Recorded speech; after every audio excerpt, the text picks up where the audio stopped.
3 companies, including Maine Public, unload their Seabrook ownership. The State Utilities Commission has given them until January 11th to do so. The stock has also been offered to other New England power companies. Maine Public expects to lose over $35 million because of its venture into Seabrook. The decreasing cost of long-distance telephone charges is what led to the Federal Communications Commission to okay new access charges for AT&T last week. It will cost $1 more in January and another $1 in June. To hear how good they sound on AT&T, John McCatherine, spokesman for New England Telephone, thinks these access charges will become an issue in the future. He says more will be needed, but he doesn't think Congress will go along. The FCC is going to be able to put some additional access charges in or not. I know there has been consideration of it at various times, but there's also a good deal of controversy about it associated with it in Congress. So it's very difficult to say. The fact of the matter is that the long-distance rates have come down since divestiture, for instance, in the order of about 10% already. And I think further reductions can be anticipated as the access charges come in and as competition heightens in the interstate long-distance carrier business. Okay. The Maine People's Alliance today called on the state's congressional delegation to try and overturn those new access charges. We'll be back after this.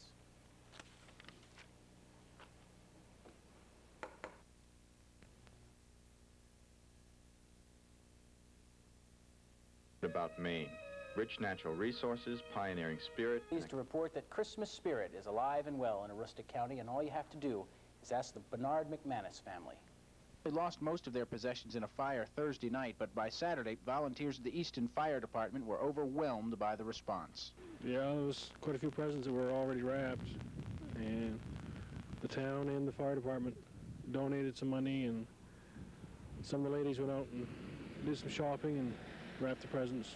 It surpasses what we would have had if the circumstance hadn't have occurred, in essence, because of the response of the people, the thoughts of the people.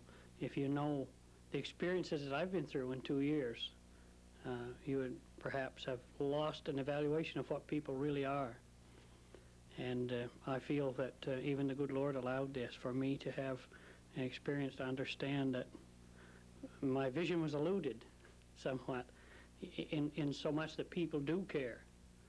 I know that many of the people that gave must have given to their want. We had clothing come in with a tag still on them, and I would surely assume they were getting prepared to wrap them themselves.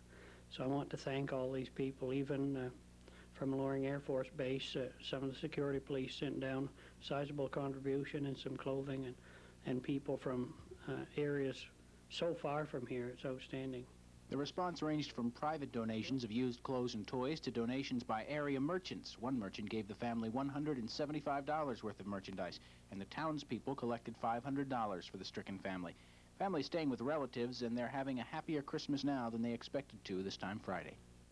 The family did lose everything in that fire, and they could still use some furniture, and the Easton Fire Department is still taking donations. Prayers of 2 Aroostook County families were answered this Christmas in a rather special way. Susan Kimball has that story.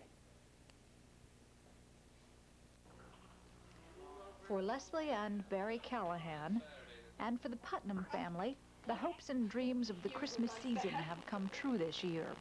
Both families have wanted sons. The Callahans have been waiting for years.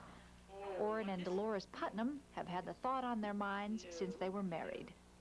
With the help of the Maine Adoption Placement Service, a non-profit organization based in Holton, their prayers have been answered this Christmas season. Both families picked up their little boys 2 weeks ago. 6-week-old Andrew now makes his home with Mom and Dad and foster sister Kelly in Presque Isle. Found out about Andrew the 27th of November, and we picked him up the 14th of December, so it was about 3 weeks, not even 3 weeks. We wanted a child of either sex up to about 4 or 5 years old, but geez, we're thrilled to be able to get an infant. They're thrilled, but they had trouble believing it until they saw little Andrew for the first time. When Barry got off the airplane and he had him in his arms, I couldn't comprehend that it was really going to happen. Just like Barry was saying, 95% chance it's still, it hadn't really sunk in. As a matter of fact, Mrs. Degenhart from the agency sent another couple over to speak to us about it because I was so skeptical about it. She sent another person over to talk to me that had adopted a daughter from the same agency, and the woman brought her daughter over, and I still didn't believe it. I still didn't believe it. How do you feel now? I believe it. In the town of Cary, a few miles outside of Holton, lives 6-month-old Tyler Putnam. He has 2 new sisters, 2.5-year-old Eva and 5-year-old Destin. They wanted Tyler, says Mom, even more than they wanted Cabbage Patch dolls. He was cute. Destin, she says her bedtime prayers, and for the last 4 months she's asked for please to bring her baby brother for Christmas. We heard about it, oh, let's see, 2 weeks ago, I guess it was. Did she call 3 you? weeks ago. She called me on a Thursday, and she said, are you sitting down? And I've been waiting for this call for months. I said, just tell me quick, just tell me what is it? She said that they had found a boy in Montgomery, Alabama, and that we could go as soon as a week. Tyler's dad, by the way, works nights, so he was fast asleep when we met the Putnam family. But Dolores says he's thrilled with his son, just like the rest of the family, just like the Callahans feel blessed to have Andrew, just like most parents feel, especially at this time of year when we all stop to count our blessings. It's beautiful. It is. It's fantastic. I feel like my prayers have been answered, all the prayers I've said in church. Jingle Bells is one of the more popular songs of this Christmas season, and tonight Frank Graff takes a look at some people who take Jingle Bells very seriously.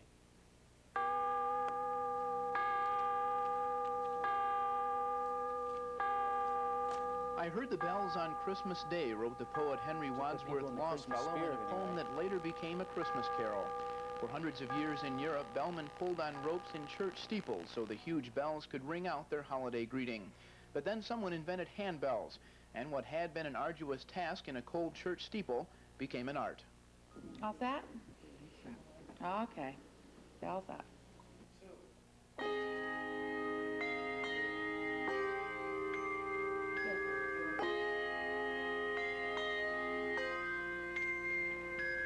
The 10-member bell choir at the Congregational Church in Presque Isle is carrying on that centuries-old tradition. Bell, by the way, is spelled B-E-L-L-E. While they play the bells, the choir is named after Belle Williams, at 102, the oldest citizen in Presque Isle. It's like any other instrument. Why do you play the piano? Why do you play the flute? It's an instrument that people that don't read music can play them so that they get that satisfaction of being able to play. It's fun. We have a good time. Our rehearsals aren't always as serious as they probably should be, but we do have a good time. And I think it shows when we play. It takes 8 to 10 weeks of rehearsal for the choir to learn the music and its parts. The beat is slow at first, but then it's speeded up to tempo. The bells are brass, and 3 octaves of bells cost several $1,000s. The table is padded with foam, and gloves are worn so as not to damage or tarnish the bells. The music is like that for any other instrument. It's how you ring the bell that makes the difference. You ring the bell out and hold it out, and when you want it to stop ringing, you damp it against your body. Most people have either 3 or 4 bells that they're in charge of. And when those notes come in the music, that's when they ring their bells. A lot of people can stand through a whole piece of music and only ring once, but that one bell is very important at that one point in that music. And after all the rehearsal, the day of the choir's Christmas performance came. Longfellow would have been pleased.